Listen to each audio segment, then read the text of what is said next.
Dear Indian education system, पापा, mummy और society, आज मेरा रिजल्ट आ गया और मैं फिर से फेल हो गया। इसलिए एक बहुत बड़ा कदम उठाने जा रहा हूं, लेकिन उसके पहले आप लोगों को मेरे बारे में कुछ चीजें जानना बहुत जरूरी है।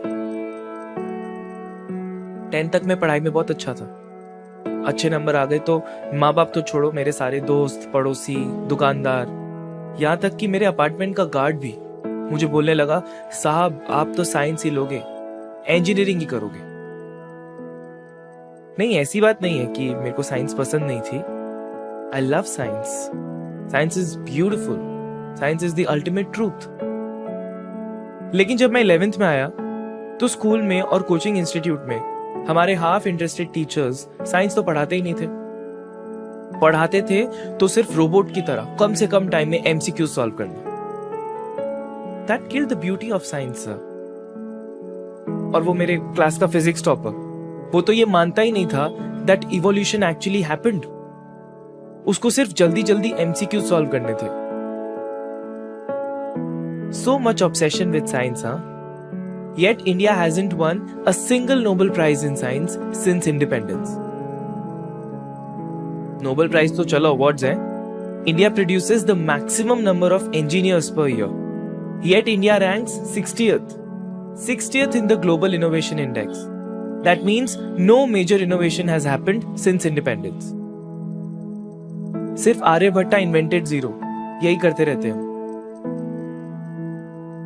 सच बताऊं तो 10th के बाद I wanted to study physics, graphic designing, coding, history, music and English literature. मेरे इंटेलिजेंस और कैलिबर का वैल्यूएशन इन सारे सब्जेक्ट से क्यों नहीं हो सकता था? क्यों मैं उन चीजों में अपना टाइम वेस्ट करता था जो मुझे पढ़ने ही नहीं थे? तो मैंने छोड़ दिया, कोचिंग जाना ही छोड़ दिया। कोचिंग के टाइम पे घर से निकल जाता था, पार्क में नॉवेल्स पढ़ता था, नई नई जगह घूमता था।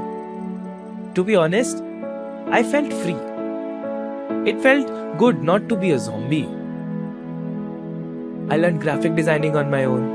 I listened to some beautiful music by Mozart and Rahman. I read poetry. I taught myself Python. And I read some amazing write-ups on various topics of physics.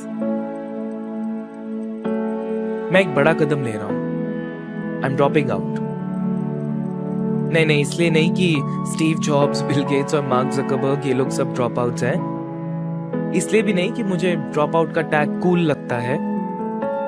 और फेल होने की फ्रस्ट्रेशन तो बिल्कुल भी नहीं है. Dear Indian education system, I am dropping out simply because you do not make any sense. अब तुम यही पूछोगे कि तुम्हें जॉब कौन देगा, तुम्हारा पेट कैसे भरेगा? तो भाई कहीं ना कहीं कोई तो ऐसा होगा ना जो मेरे स्किल्स को देखे, मेरी क्रिएटिविटी को देखे, मेरे इंटेलिजेंस को देखे, सिर्फ मेरे सीजीपीए को नहीं. हाँ, फेल हो गया, लेकिन मैं जानता हूं कि बहुत कुछ है सीखने को, जानने को, करने को. सिर्फ मेरी मार्कशीट ही कहती है ना कि मैं कुछ नहीं कर पाऊंगा, लेकिन मैं जानता हूं कि कुछ ना कुछ अच्छा तो कर ही लूंगा.